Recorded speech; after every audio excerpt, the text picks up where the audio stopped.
Aber auch dort können wir ins Bett gehen und wieder nur an dem studieren, was durch ist. Ich glaube, wir können nie ein perfektes Leben leben. Ich glaube, Gott wünscht sich gar nicht, dass wir ein perfektes Leben leben können. Schon nur, wenn wir probieren, die kleinen Momente zu achten, zu schätzen, zu ehren, Freude zu haben, wenn es uns zwischendurch gelingt. Freude zu haben, wenn wir irgendwo einen Moment erleben können, wo wir einfach merken, alles andere hätte jetzt gleich warten. Das ist der Tag, wie wir im Psalm 118, 24 lesen, wo Gott hat gemacht und wir ihn schätzen und ehren. Jetzt wollen wir aber doch auch noch recht herzlich alle begrüßen, immer wieder die Predigt auf Podcast nachschauen. Geben wir ihnen einen lauten Applaus aus dem Kalkofen raus. So schön habt ihr eingeschaltet.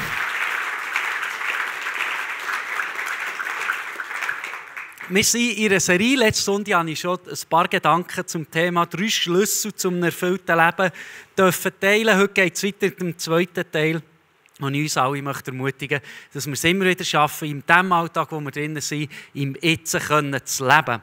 Letzte Sonntag, wie gesagt, hat es angefangen, ich durfte ein paar Gedanken weitergeben. Ich glaube, dass es wichtig ist, dass wir nicht am Stress, am Druck, der immer wieder die Welt, der Alltag mit sich bringt, dass wir das alles in unser Herz hineinlassen, sondern immer wieder auch unseren Vater im Himmel suchen, auch den Druck und Stress wie bei ihm abladen, das loslassen, weil auch eigentlich erwiesen ist und auch in diesem eigenen Leben erleben. Es gibt, wenn Stress ins Herz hineinkommt, das auch Auswirkungen auf unseren Körper hat und durch das unser Alltagsleben sehr beeinflusst und auch das von unseren Mitmenschen. Ich habe es schon letzten Sonntag gesagt, und für diesen Sonntag mir ganz wichtig ist nicht irgendwie so, dass ich irgendwie die Weisheit mit dem Löffel zum Morgen gegessen und jetzt genau kann sagen, okay, das sind die 3 Schlüssel zum erfüllten Leben und das, der Timon, obwohl er noch nicht 40 ist, der weiss das einfach so oder was auch immer, darum hat er die Serie oder die Predigten geschrieben, sondern nein, es ist vielmehr aus einer Sehnsucht entstanden, immer wieder ein erfülltes Leben dürfen zu haben. Ich glaube, jeder Mensch sucht irgendwo oder sehnt sich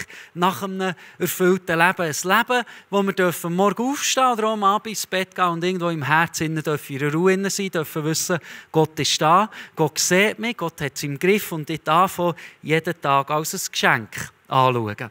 Heute geht es ein bisschen darum, dass wir dürfen uns an dieser Herausforderung stellen, im Jetzt zu leben. Und oftmals ist es ja so, wir gehen das Leben durch und manchmal sind wir mit unseren Gedanken sehr viel bei dem, was passiert ist. Wir denken über die letzte Woche nach, vielleicht über das letzte Jahr, über Sachen nach. Wir leben ein bisschen wie im Gestern. Was ist passiert? Wie haben sich die Leute um mich herum verhalten? Wie ist die Arbeitswoche gegangen? Ist alles in Ordnung gelaufen? Hat man mich mit Respekt behandelt? Was ist gestern passiert? Oder das andere, wir leben unseren Gedanken sehr viel in dem, was morgen kommt oder gleich wird kommen. Wir überlegen uns, was erwartet uns nächste Woche, wie sieht meine Agenda aus, was wird denn alles kommen, was muss passieren, dieses und jenes sein. Und ich glaube, Gott möchte uns helfen, immer wieder das Gestern loslassen, darauf vertrauen, dass wir uns das Beste geben, die Leute in unserem Umfeld ihr das Beste geben, aber vielleicht auch die Gedanken und die Sorgen, die morgen werden kommen, auch noch beim Morgen lauter das können, den einzelnen Moment genießen, den Moment, den Gott erschaffen hat, so dass wir dürfen das Volle rausnehmen aus dem, was Gott uns tagtäglich möchte schenken. Ich denke vielleicht auch, wenn wir ein bisschen jünger im Leben unterwegs sind, sehnen wir uns manchmal nach dem, was wird denn noch alles kommen. Irgendwann werde ich mehr Möglichkeiten haben, vielleicht weil ich mehr finanzielle Mittel habe, mehr Erfahrung habe, beruflich schon ein bisschen weiter begangen, durfte heiraten, vielleicht eine Familie haben, dann ist das Leben genial. Vielleicht, wenn wir schon ein bisschen älter sind, denken wir über Sachen nach, die vor 20 Jahren passiert sind und studieren immer noch, hätte ich dann mehr für einen anderen Job entschieden, wäre es so und so gekommen. Hätte die Entscheidung nicht so gefällt, wäre vielleicht mein Leben ganz anders. Und so tun wir oftmals viel zu viel, glaube ich, Energie an Sachen, die schon durch sind oder erst werden kommen, verschwenden. Und wir lesen ja im Psalm 118, 24, wie so schön steht, dies ist der Tag, den der Herr gemacht hat. Heute wollen wir fröhlich jubeln und unsere Freude haben. So schön wie hier der Schreiber steht, heute ist der Tag, wo Gott hat gemacht. Heute ist der Tag, der 14. April 2024, wo so gar niemand wird zurückkommen. Wir werden heute Momente erleben, wo wir früher nicht erleben konnten, aber auch in Zukunft nicht erleben können. Ich glaube, Gott möchte uns motivieren, schlussendlich so zu arbeiten, Tag für Tag zu sagen, ich lebe im Jetzt. Ich probiere auch meine Gedanken, meine Leidenschaften, natürlich zwischendurch zu überlegen, was kann kommen oder was kann ich lernen aus der Vergangenheit, aber ich probiere aus dem heraus alles zu nehmen. Wir finden so viele Geschichten in der Bibel, auch Geschichten von Männern und Frauen, die, glaube ich, genau gleich wie wir alle ja, ob das Thema im Mitsinn leben, das mich sehr beschäftigt, wo wir alle vielleicht manchmal auch stehen lassen. Wir finden Geschichten, die wir davon lernen können. So vom Volk Israel, das ja aus der Gefangenschaft von Ägypten ist rausgekommen, leider durch sich zu beschweren, relativ einen grossen Umweg hat müssen machen, bis sie ins gelobte Land dürfen einziehen. Lesen wir auch, wie das auf dieser Reise so gegangen ist. Wir lesen, dass auch sie natürlich zu essen wollen und Gott sie versorgt hat. Spannend ist aber, wie sie Gott versorgt hat. Wir lesen das 2. Mose 16,4, wie steht: Ich werde, das sagt Gott, für euch Brot vom Himmel regnen lassen. Die Israeliten sollen jeden Tag vors Lager gehen und so viel davon auflesen, wie sie für den jeweiligen Tag brauchen. Also wir lesen auch hier, ich meine, Gott hat dem Volk Israel einen ganzen Vorrat geben können, und sich die Mühe nur einmal in der Woche machen. Das Ganze haben wir so vorgestellt, auch als Kind, wie Gott im Himmel das ganze Brot am Backen ist und Zeug, oder? Aber Gott hat gesagt, ich backe jeden Tag im Himmel und lasse es vom Himmel oben runterregnen, weil ihr sollt für jeden Tag das nehmen, was ihr nur für diesen Tag braucht. Es ist spannend, auch, wenn wir lesen, wie das so zu einer Herausforderung ist geworden, dass man eben nur das nimmt für diesen Tag. Dass wir nur in diesem Tag bleiben und nicht schon unsere Gedanken an all dem verschwenden, was wird kommen. Ich kann mich auch ganz gut erinnern, persönlich auch immer wieder so eine Challenge, wo wir als Familie die ersten Familienferien machen durften, wo wir mit 3 Mädchen komplett waren. Und ich weiss gut, wir durften im Seeland, am Breuenkanal, eigentlich wunderbare Ferien verbringen. Aber ich habe schon von Anfang an gemerkt, das wird eine riesige Challenge für mich. Das sind 3 junge Mädchen und das wird du und her gehen und überall, die werden überall herschnacken und säckeln, das wird eine Sache. Und ich war schon so in die Ferien und war schon im Stress gewesen, wo wir dort ankamen, schon nur, bis wir dort das erste Znacht essen können. Und ich weiss noch ganz gut, ich habe in meinem Kopf beim Znacht gesagt, okay, wie viele Nacht musst du überleben hier? Das ist 1, 2, 3, 4, 5. Und dann kannst du sofort wieder aus diesen Ferien entfliehen. Kannst dich wieder im Büroalltag, im Arbeiten erholen. Aktives Erholen würde man das nachher nennen, wenn man vielleicht auch kleine Kinder hat. Aber ich bin schon so in diesen Gedanken reingegangen. Ich habe noch ein Foto mitgebracht von einer Schifffahrt, wo man so wunderbar sieht, die extreme Überforderung von meinem Alltag. Ein Foto, das ich immer wieder anschaue, und ich habe das Gefühl, okay, jetzt ist es ein bisschen herausfordernd vielleicht für mich, an die eigenen Grenzen zu kommen, wenn ich das Foto anschaue, dann hast du auch das dann geschafft. Oder? Die Schifffahrt, das war der Horror, ich sage euch. Aber wir posten und machen, ja nur, das ist ja das Schöne, das Fotoalbum, du tust ja nur das Foto dann, wo alle lächeln, oder? Oder postet irgendjemand ein Foto, wo alle im Grennen und am Wüten sind und den Breien über den Kopf ableeren und all das Zeug, oder? Und spannend war das, irgendwann ist es mir wirklich auch in diesen Ferien nicht mehr so gut gegangen und meine Frau hat mir geraten, dass ich doch einen Kaffee für mich nehmen darf und sie gehen ein bisschen auf den Spielplatz mit den Kindern.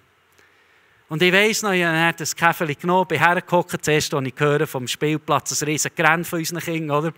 Dann habe ich gesagt, okay Gott, jetzt ich will mich auf dich fokussieren. Das Rennen wir jetzt ignorieren. Das sind andere Kinder, das interessiert mich nicht. Ich habe jetzt ein bisschen Freizeit bekommen. Und ich weiss nicht, dann Gott wirklich fast ein bisschen darum bitten, könnte ich nicht einfach 10 Jahre vorgebeamt werden? Weißt du, so in 10 Jahren haben sie so ganz brave Teenager. Ich habe das Wort Teenager nicht gesagt, aber ich habe mir vorgestellt, wie wir dann zusammen essen, einen kleinen Austausch haben. Und ich habe so fest mir wie gewünscht, nicht in diesem Moment zu leben, sondern wir dürfen vorwärts gehen. Schon 10 Jahre weiter zu sein. Was ist passiert? Ich weiss noch, ich bin dann gehockt und habe den Strauch angeschaut vom Nachbarszelt. Und dann ist wie ein Gedanke gekommen in mein Herz und irgendwo.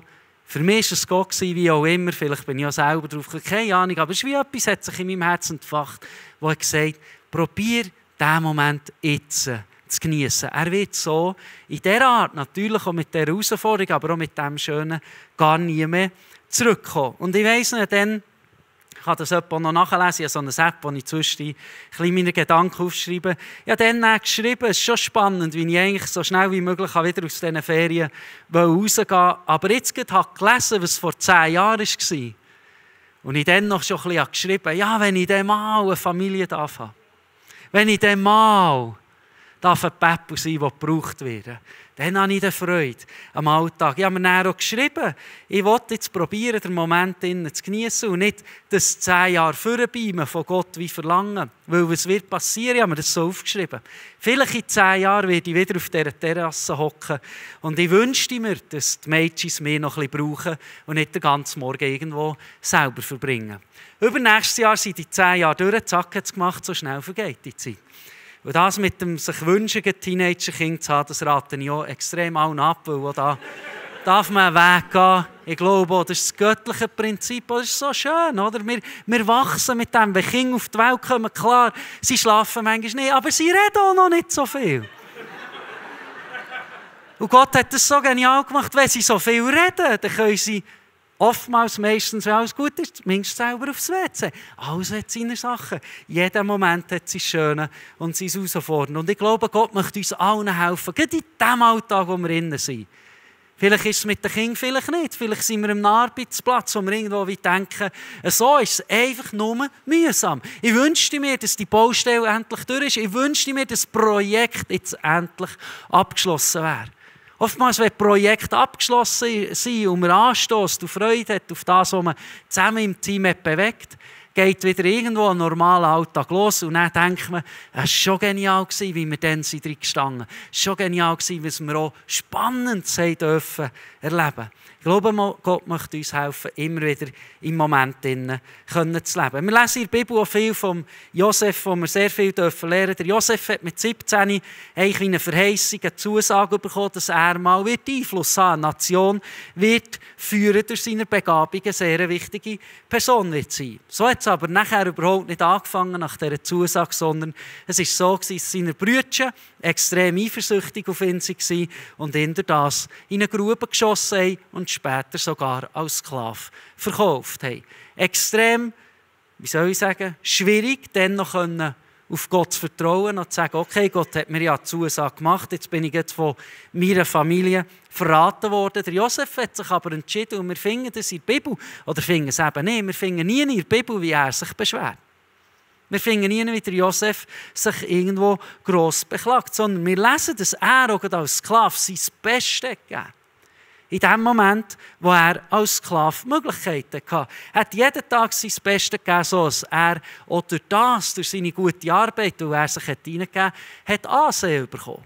Er hat wieder Einfluss bekommen, oder vielleicht sogar das erste Mal richtigen Einfluss bekommen, obwohl er in einem fremden Land war. So viel ist es weitergegangen, dass er wie irgendwo dort durch, oder das Segen, das er erlebt hat, aber auch wieder eine Herausforderung ist gekommen. Und zwar hat der Mann, der Sagen hatte zu dieser Zeit seine Frau, es irgendwo spannend gefunden, den Josef ein bisschen herauszufordern und hat unbedingt mit ihm schlafen. Der Josef hat bei den Werten bleiben, hat das nicht wollen. Ihm ist vorgeworfen worden, dass er sie vergewaltigen wollte. Was ist passiert? Der Josef hat gerade ins Gefängnis müssen. Jetzt kann man sagen, okay, dem Josef ist etwas passiert, er hat sich nicht beschwert, er hat sein Bestes gegeben, mit Sinnen zu leben, dort, wo er dran ist. Und nochmal passiert so etwas Unfaires. Der Josef geht ins Gefängnis und dort spätestens könnte man verstehen, dass er wie die Zusage von Gott vergessen hat, dass er wie gesagt hat, okay, mir wird nie mehr etwas Gutes passieren. Aber was hat der Josef können? Er konnte in der Gegenwart bleiben. Er hat nicht überlegt, was ihm Unrecht ist angetan worden. Er hat aber auch nicht nur an dem herumgestudiert, was eigentlich Gott ihm versprochen hat, dort, wo er mal her möchte, sondern wir lesen, wie er sich ganz konkret im Gefängnis auf die Leute einlassen konnte, die er dort getroffen hat. Im 1. Moses 40 steht, als Josef am nächsten Morgen zu ihm kam, fielen ihm ihre niedergeschlagenen Gesichter auf. Was ist los mit euch? Warum seid ihr so bedrückt? Das fragt er 2 andere Gefängnisinsassen. Spannend ist, dass der Josef das können, sich auf die Leute dort einlassen. Dass er sich so wenig mit sich selber beschäftigt hat, dass er wahrgenommen hat, dass die Menschen um ihn herum bedrückt sind. Wie hat er das können? Ich habe es schon gesagt. Ich glaube, er hat Gott darauf vertraut, dass das, was wird kommen, in Gottes Händen liegt, aber auch, dass das, was vorbei ist, hat er loslassen. Und ich glaube, es ist so wichtig, dass wir es schaffen, jeden Moment, wo Gott uns gibt, auch als ein Geschenk von Gott anzuschauen. Und ganz ehrlich, das ist auch eine Challenge für mich immer und immer wieder, weil ich oftmals mit meinen Gedanken schon am nächsten Ort bin. Schon wieder irgendwo denken, was kann ich machen und tun, dass der nächste Moment, vielleicht der nächste Termin, der nächste Tag, der gut organisiert ist und zum Segen für mich, aber auch für die Familie manchmal kann werden. Aber ich glaube, Gott möchte es uns schaffen, im Moment zu leben. Wir haben daheim als Familie so einen Schrank, wo wir eigentlich die elektronischen Geräte jeweils füßen über die Nacht. Wir sie dort aufladen, sie dort in den Schaft rein. Und ich habe vor kurzem meine Apple Watch, die kann man einfach so auf ein Kreischen drauflegen und dann tut es das laden. Ich habe die am Abend, wie immer, dort drin, schön draufgelegt und dann macht es so Klick. Und wenn es so Klick macht, dann weiss ich, es ist gut, es ist drauf, es wird laden. Dann habe ich dort drauf da und am nächsten Morgen habe ich voller Freude, mit jedem Tag, oder, wie ich mich an jeden Tag so freue, egal wie früh es ist, nein, natürlich nicht, aber ich bin einfach aufgestanden, wollte wach werden. Dann habe ich die Uhr genommen und so anlegen und ich gesehen, der Akku ist tot. Ich dachte, aber es hat doch Klick gemacht. Dann bin ich natürlich schauen, oder? Als unglaublicher Stromer im Herz bin ich nicht am Kabel nachher, oder? Und ich habe gesehen, das Kabel ist nicht eingesteckt. Oder?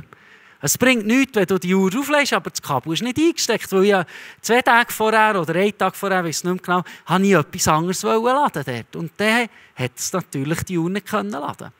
Und ich hatte das Gefühl, manchmal ist es in unserem Leben fast ein bisschen so.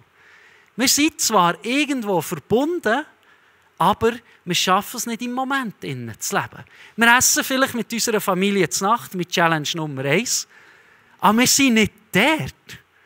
Wir sind bei dem, der näher kommt. Wir sind bei dem, wie wir sie vielleicht ins Bett tun. Wir sind bei dem, der vielleicht morgen auf uns wartet. Wir sind irgendwo am Spazieren und laufen einfach und reden zwar sogar mit unserem Herz nicht dort, mit unserem Herz noch bei den Sachen, die letzte Woche waren. Und wir sind zwar anwesend, wie ich konnte die Uhr eigentlich drauf tun. Es hat Klick gemacht, aber es ist nicht verbunden. Aber wir sind wie nicht mit vollem Herz dort, wo vielleicht auch Gott uns möchte haben. Und ich habe mir es ein bisschen so aufgeschrieben, ich glaube, wir müssen aufpassen, in dieser Welt, in der wir leben, wo immer von überall, allen Seiten, es will alles mit uns zusammen sein, Social Media, das SMS hier, da, Nachrichten, diese Sachen passieren auf der Welt und wir bekommen alles mit, dass wir nicht mit unseren Gedanken auch Sachen verpassen. Und ich habe mir so aufgeschrieben, verlieren wir nicht das, was wir haben, während wir nach Sachen streben, die wir uns wünschen. Oftmals wünschen wir uns Sachen, Orte herzugehen, weiterzukommen. Und durch das leidet es sogar, wo Gott uns im Moment möchte schenken. Wir können fast ein bisschen verpassen, wie unsere Kinder aufwachsen, obwohl wir einen Papatag haben, jedes Wochenende vielleicht daheim anwesend sein oder was auch immer, wenn wir es nicht schaffen, uns mit dem Herz einzuklinken. Wir können Jahre von unserer Beziehung, die Gott uns geschenkt hat, wo wir ein gegenseitiges Ja vor Gott haben gegeben, wie fast ein bisschen verpassen, weil wir es nicht schaffen, uns auf das einzulassen, was Gott uns eigentlich geschenkt hat. Und ich möchte uns ermutigen, wie gesagt, schon, glaube ich, etwas, auch für mich, könnt meine Familie fragen, mein Hirn macht oftmals so, wenn wir eben irgendwo am Nachtessen sind, verrückte Bahnen und dieses und eins, überlegt sich Sachen und alles. Und dann kann es gut passieren, dass eine Tochter von mir irgendwo etwas Schlimmes erzählt und die sagen, ja, das hast du mega gut gemacht am Schluss. Und spätestens dann merkst du, das ist nicht die Idee. Das ist ja nicht mal das, was ich selber will, sondern ich will mich auf diesen Moment einladen. Und ich glaube, wir können nicht ewig mit den Leuten zusammenleben, die Gott uns im Moment hat, unser Umfeld geschenkt. Das ist einfach eine Tatsache. Wir leben ein Leben hier auf der Erde und müssen so dürfen und wissen, dass jeden Tag ein Geschenk ist. Dass jeden Tag ein Geschenk ist in dieser Gemeinschaft, wo wir dürfen sein.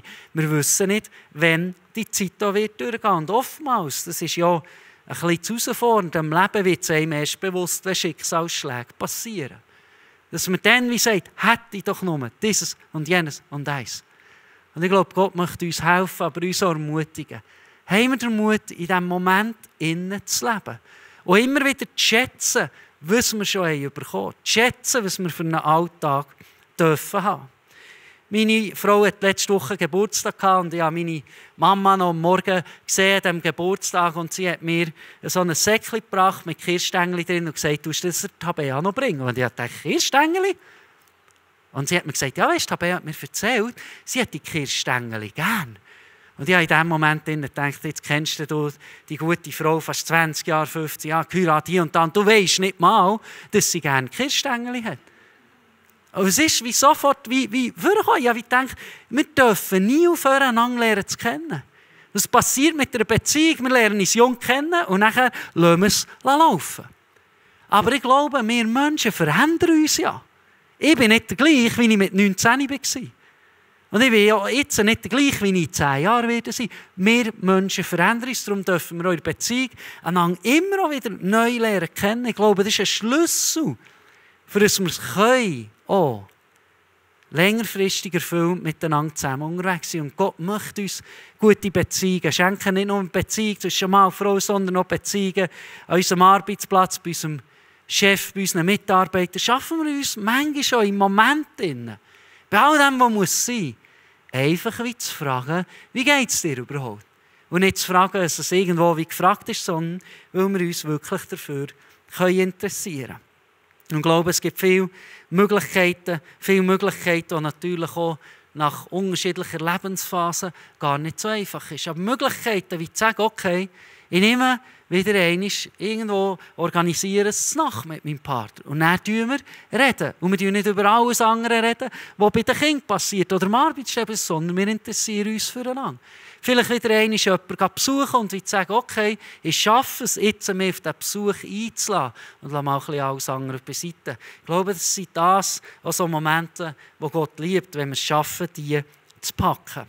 Wir lesen im Neuen Testament, wie Jesus so unglaublich klar zu diesem Leben im Jetzt-Thema eine Antwort gibt. Wir lesen im Lukas-Evangelium, Lukas 10, wo Jesus wie an einem Ort, wie in ein Dorf hineingeht und zu Besuch geht, aber ich lese euch schnell vor. Als Jesus mit seinen Jüngern weiterzog, kam er in ein Dorf, wo ihn eine Frau mit dem Namen Martha in ihr Haus einlud. Sie hatte eine Schwester, die Maria hieß. Maria setzte sich dem Herrn zu Füßen und hörte ihm zu. Martha hingegen machte sich viel Arbeit, um das Wohl ihrer Gäste zu sorgen. Schließlich stellte sie sich vor Jesus hin und sagte, Herr, findest du es richtig, dass meine Schwester mich die ganze Arbeit alleine tun lässt? Sage doch, sie soll mir helfen. Martha, Martha, erwiderte der Herr, du bist wegen so vielem in Sorge und Unruhe, aber notwendig ist nur eines. Maria hat das besser gewählt und das soll ihr nicht genommen werden. Jesus gibt hier eigentlich ganz klar die Antwort, was in diesem Moment das Wichtigste ist. In diesem Moment Zeit mit Jesus zu verbringen, diesen Moment zu nehmen und uns nicht von allem schaffen, von allem, was müsste sein, wie abzulenken. Ich glaube, es gibt immer zu tun. Und ich glaube auch, es ist eine schöne Eigenschaft. Wir lieben es, Sachen zu bewegen, Sachen vorwärts zu bringen, zu unserem Haus zu schauen, dass es schön aussieht, schauen, dass alles parat ist, wenn der Besucher kommt. Das sind alles gute Sachen. Aber es gibt immer etwas, was noch sein müsste. Wenn wir immer zuerst alles haben und erledigt haben, bevor wir den kleinen Moment schätzen und lernen können, glaube ich, können wir noch lange warten, bis wir die Momente schlussendlich erleben können. Das Tun wird es immer geben, das Tun hat es schon immer gegeben. Und wie ich gesagt habe, ich glaube, es ist gar nicht so einfach. Auch wenn man in verantwortungsvollen Positionen steht, vielleicht auch in Verantwortungen sogar steht beim beruflichen Umfeld, aber vielleicht auch in Verantwortungen steht, in einem sozialen Umfeld, wo man wichtige Aufgaben hat, gleich diesen Moment zu schätzen. Und ist mir so ein bisschen in den Sinn gekommen, ja, diesen Winter ist noch für mich so ein bisschen im Abend, als ich Zeit hatte, habe ich gedacht, okay, jetzt gut, jetzt mache ich ein bisschen gemütliche Atmosphäre, kann man sich fast nicht vorstellen, jetzt, wo es wieder wärmer wird. Oder?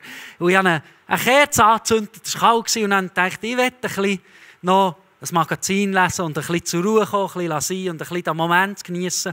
Ich habe die Kerze angezündet, habe 1001 Sachen gemacht und irgendwann habe ich gemerkt, okay, jetzt ist spät am Abend, jetzt werde ich dann schlafen. Die Kerze die hat ein bisschen für sich alleine da, ein bisschen geflackert und ich habe 1000 Sachen gemacht, aber ich habe den Moment gar nicht genossen.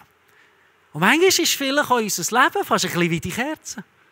Manchmal sind wir jung und streben nach Sachen, die wir noch nicht haben. Und wenn wir die haben, dann sehnen wir uns nach Sachen, die wir nicht mehr haben. Und wenn wir uns irgendwo, ich sage, ein bisschen in der Mitte des Lebens nach Sachen sehnen, die wir dann mal haben werden, dann werden wir auch diesen Moment nicht geniessen können. Und wir haben im Psalm 118 so genial gelesen, wie Gott hat gesagt, schätzen wir, achten wir, diesen Tag, haben wir Freude.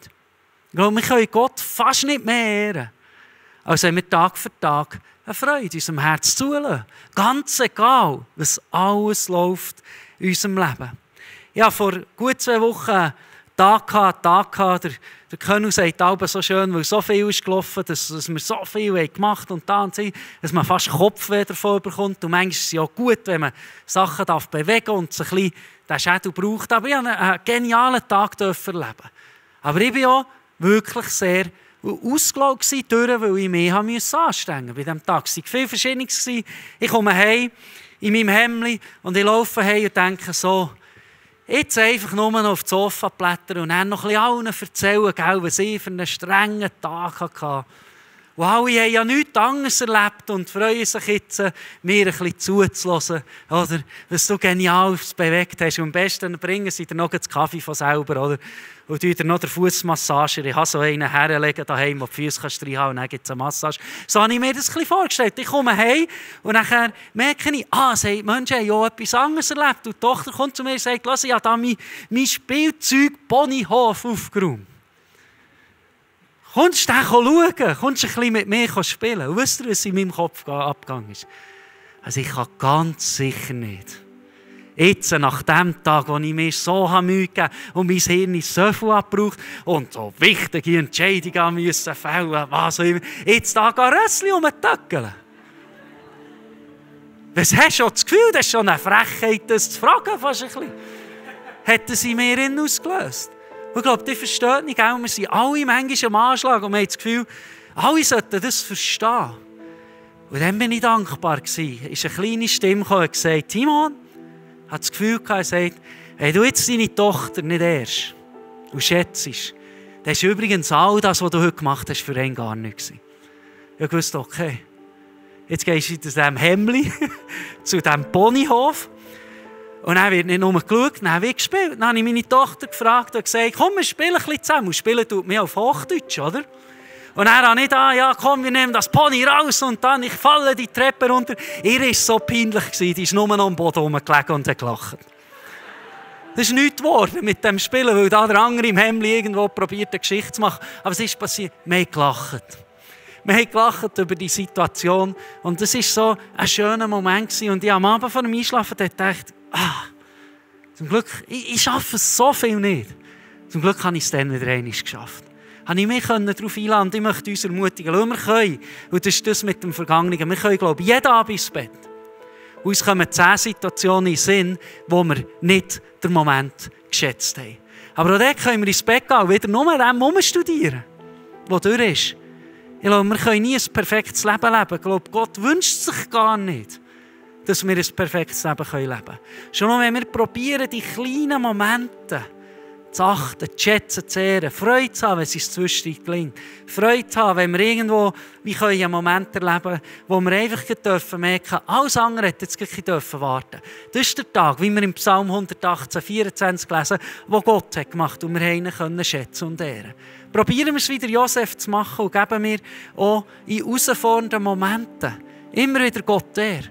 Probieren wir es sogar vielleicht in herausforderndem Umfeld auf die Menschen einzulassen, die Gott uns im Moment hergesetzt hat. Und probieren wir es auch genau gleich wie die Maria, uns auf das Gute zu fokussieren und nicht wie Martha allem anderen nachzusäckeln. Alles zu erledigen zu haben, bevor wir nur einen Moment vor Ruhe dürfen. Ich glaube, Gott wünscht, dass wir auch wieder das Geschenk annehmen. Jeden Moment. Ich meine, heute ist ein wunderbarer Tag. Ein wunderbarer Tag für Gemeinschaft zu erleben, austauschen, irgendwo wie die Sachen ziehen und wie zu sagen, heute ist der Tag, wo Gott so wunderbar gemacht hat. Und heute will ich das schätzen und ehren, dass ich meine Gedanken nie anders habe, als einfach dort, wo ich jetzt bin.